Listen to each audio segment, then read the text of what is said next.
সাকিব তো আর বাংলাদেশ রাষ্ট্রের জন্য কিছু বয়ে আনে নাই, সাকিব নিজে অনেক কিছু অর্জন করেছে। কথায় আছে না, যার জন্য কল্লাম চুরি সেই বলল চুর। সাকিবের এই বিষয়টা নিয়ে এর আগে কথা বলতে চাইছিলাম, কিন্তু কথা বলি নাই।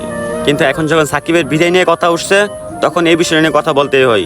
দীর্ঘ 18টা বছর সাকিব আমাদেরকে সার্ভিস দিয়ে আসছে, কিন্তু এখন এসে আমরা বলতেছি যে সাকিব নিজের জন্য খেলছে। তাহলে বলবো, সাকিবকে আপনি এমপি হিসাবে চিনছেন, কোনো খেলোয়াড় হিসাবে চিনেন নাই। যে বাংলাদেশ দলটাকে বিশ্ব দরবারে নাম লেখাইলো সেই হলো সাকিব আল হাসান। বাইরের দেশের মানুষরা বাংলাদেশকে চিনে না, চিনে সাকিব আল হাসানের দেশ। আমি আমার একটা হিস্ট্রি শেয়ার করি। আমার যখন 8-9 বছর বয়স, আমি 6-7-এ যখন পড়ি, তখন আমি বাংলাদেশ দল বলতে কিছুই চিনতাম না। শুধু সাকিবকে চিনতাম যে সাকিব নামের একজন খেলোয়াড় খেলে। তারপরে চিনি লাল সবুজের পতাকা, লাল সবুজের জার্সি। যখনই দেখছি যে লাল সবুজের ড্রেস প্যান্টে কোনো দল খেলতেছে, তখনই মনে হয়েছে যে এটাই বাংলাদেশ দল। এখন আস্তে আস্তে পুরো বাংলাদেশ দলটাকে চিনলাম, কিন্তু লাস্ট পর্যায়ে যে আমরা সাকিবকেই ঠিকমতো রাখতে পারলাম না। টি-20 ম্যাচ থেকে তো অলরেডি সাকিব বিদায় নিয়ে নিছে, আর টেস্টও অলরেডি মনে হয় বিদায় নিয়ে নেবে। বাংলাদেশের মানুষ বাংলাদেশের মাটিতে মিরপুর আর খেলাতে পারবে না সাকিবকে। সরাসরি ক্রিকেট বোর্ডের প্রেসিডেন্টই দায়িত্ব নিতে চাই না, তাহলে আমরা কিভাবে কি করব?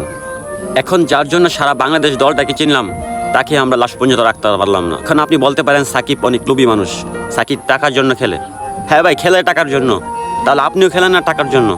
আপনাকে তো টাকা দিতেছি, দিই না? প্রতি মাসে টিকেট বুট থেকে আপনার সকল খেলোয়াড়দেরকে টাকা দেওয়া হয় না? কই, আপনারা তো পারলেন না বিশ্ব দরবারে নিয়ে সাকিবের মতন বাংলাদেশটাকে নাম রিপ্রেজেন্ট করতে।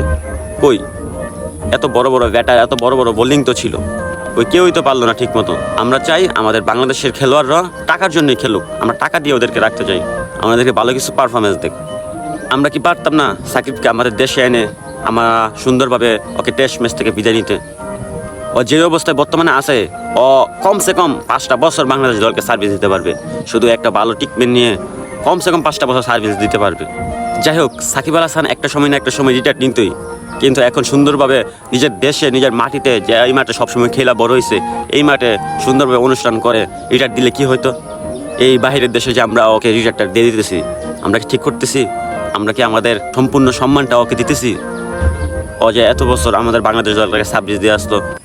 তাই বললাম, যার জন্য করলাম চুরি সেই বলল চুর।